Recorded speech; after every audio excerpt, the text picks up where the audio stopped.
आदरणीय सभापति जी,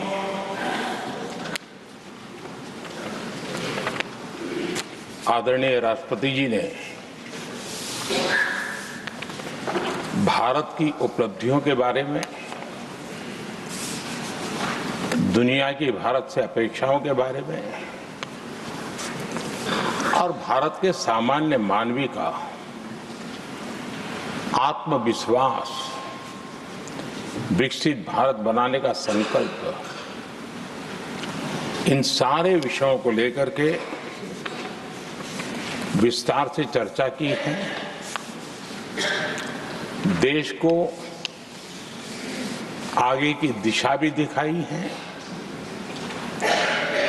आदरणीय राष्ट्रपति जी का अभिभाषण प्रेरक भी था, प्रभावी भी था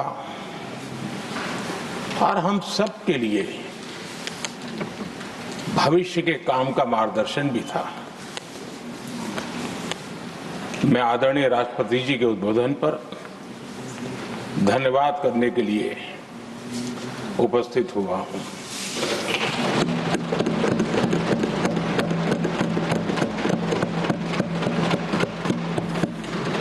आदरणीय सभापति जी, करीब 70 से भी ज्यादा माननीय सांसदों ने अपने बहुमूल्य विचारों से इस आभार प्रस्ताव को समृद्ध करने का प्रयास किया है। यहां पक्ष प्रतिपक्ष दोनों तरफ से चर्चा हुई।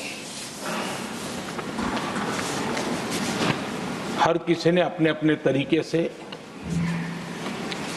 राष्ट्रपति जी के अभिभाषण को जिसने जैसे समझा वैसे यहां समझाया और उन्होंने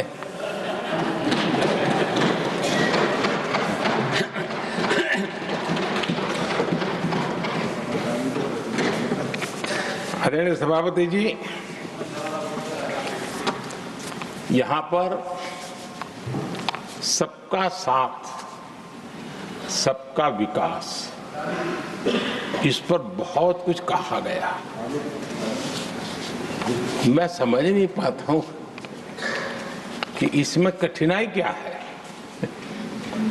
सबका साथ, सबका विकास, ये तो हम सबका दायित्व है और इसीलिए तो देश ने हम सबको यहां बैठने का अवसर दिया है और उसमें, लेकिन जहां तक कांग्रेस का सवाल है, उनसे सबका साथ, सबका विकास, इसके लिए कोई अपेक्षा करना, मैं समझता हूं कि बहुत बड़ी गलती हो जाएगी।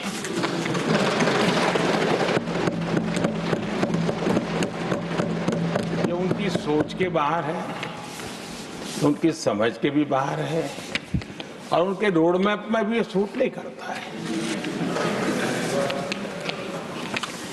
क्योंकि वो इतना बड़ा दल एक परिवार को समर्पित हो गया है। उसके लिए सबका साथ, सबका विकास संभव ही नहीं है।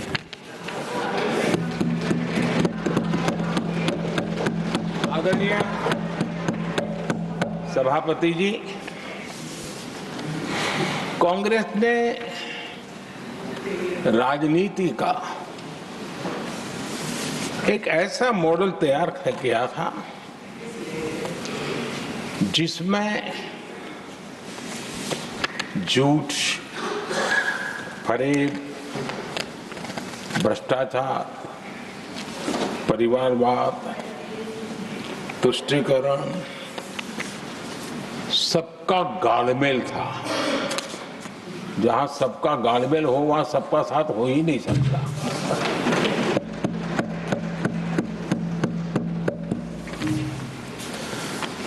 आदरणीय सभापति जी, कांग्रेस के मॉडल में सर्वोपरि है फैमिली फर्स्ट और इसलिए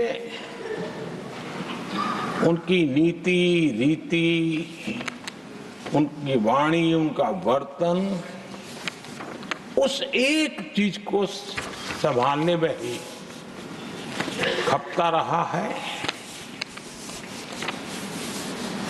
2014 के बाद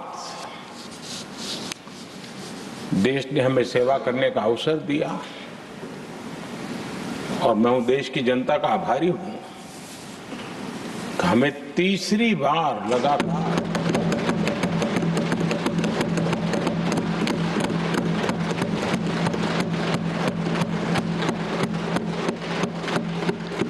ये तीसरी बार जनता यहां पहुंचाती है।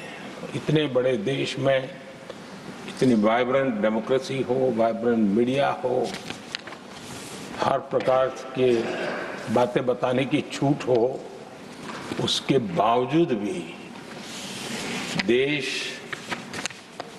दूसरी बार, तीसरी बार हमें सेवा करने का मॉडल बनाती है। इसका कारण देश की जनता ने हमारे विकास के मॉडल को परखा है, समझा है और समर्थन दिया है। और हमारा ये विकास का मॉडल को अगर मुझे एक शब्द में कहना है तो मैं ये कहूंगा, नेशन फर्स्ट, राष्ट्र प्रथम।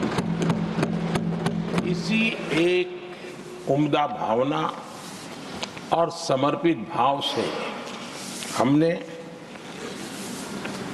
लगातार अपनी नीतियों में, अपने कार्यक्रमों में, हमारे वाणी में, वर्तन में इसी एक बात को मानदंड मान करके देश की सेवा करने का प्रयास किया है। और आदरणीय सभापति जी, मैं बड़े गर्व के साथ भी कहता हूं, बड़े संतोष के साथ कहता हूं कि एक लंबे अरसे तक, 5-6 दशक तक देश के सामने अल्टरनेट मॉडल क्या हो, तराजू पर तोलने का कोई अवसर ही नहीं मिला था। लंबे अरसे के बाद 2014 के बाद देश को एक अल्टरनेट मॉडल क्या हो सकता है, अल्टरनेट कार्यशैली क्या हो सकती है, प्रायोरिटीज क्या हो सकती है, इसका एक नया मॉडल देखने को मिला है।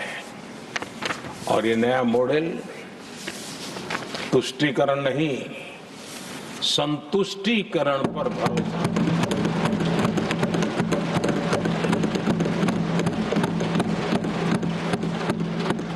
पहले के मॉडल में, खास करके कांग्रेस के कालखंड में,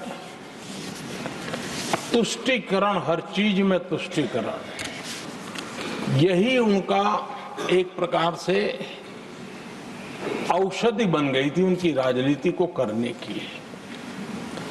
और उन्होंने स्वार्थ नीति, राजनीति, देश नीति, सबका एक घोटाला करके रखा हुआ था। तरीका यह होता था कि छोटे तबके को कुछ दे देना और बाकियों को तरसा कर रखना, और जब चुनाव आए तब कहना देखो उनका मिला है, शायद आपको भी मिल जाएगा। और इस प्रकार से झुनझुना बांटते रहना, लोगों के आंखों पर पट्टी बांध करके अपनी राजनीतिक सियासत को चलाए रखना, ताकि चुनाव के समय वोट की खेती हो सके। यही कार्य चलता रहा। आदरणीय सभापति जी, हमारी कोशिश रही है कि भारत के पास जो भी संसाधन है, उन संसाधनों का ऑप्टिमम यूटिलाइजेशन किया जाए।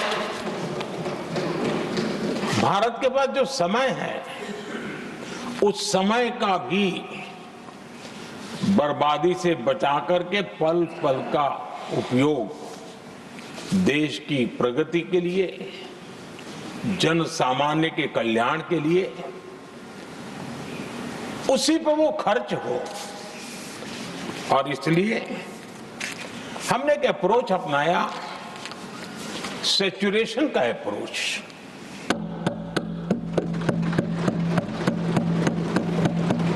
पैर उतने ही लंबे करने जितनी चद्दर हो, लेकिन जो योजना बने, जिनके लिए वो योजना बने, उनको वो 100% उसका बेनिफिट होना चाहिए।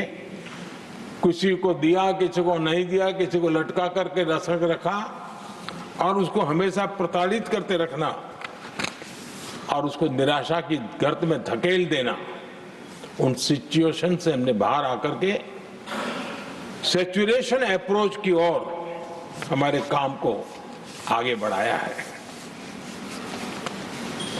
बीते दशक में हमने हर स्तर पर सबका साथ, सबका विकास की भावना को जमीन पर उतारा है और वो आज देश में जिस प्रकार से बदलाव नजर आ रहा है, फल के रूप में हम अनुभव करने लगे हैं।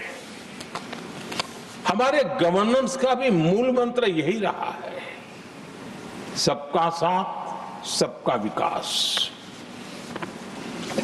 हमारी ही सरकार ने SC, ST एक्ट को मजबूत बनाकर दलित और आदिवासी समाज के सम्मान और उनके सुरक्षा के संबंध में अपनी प्रतिबद्धता भी दिखाई और हमने उसको बढ़ाया।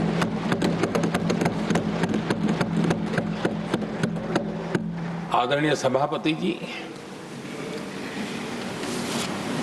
आज जातिवाद का जहर फैलाने के लिए भरपूर प्रयास हो रहा है, लेकिन 3 दशक तक दोनों सदन के OBC MPs और सभी दलों के OBC MPs सरकारों से मांग करते रहे थे कि OBC आयोग को संवैधानिक दर्जा दिया जाए। ठुकरा दिया गया, इनकार किया गया, क्योंकि शायद उस समय उनकी राजनीति को ये सूट नहीं करता होगा, क्योंकि तुष्टीकरण की राजनीति के और फैमिली फर्स्ट की राजनीति में जब वो बैठेगा तब तक वो चर्चा तक के हित में भी नहीं आता है। आदरणीय सभापति जी,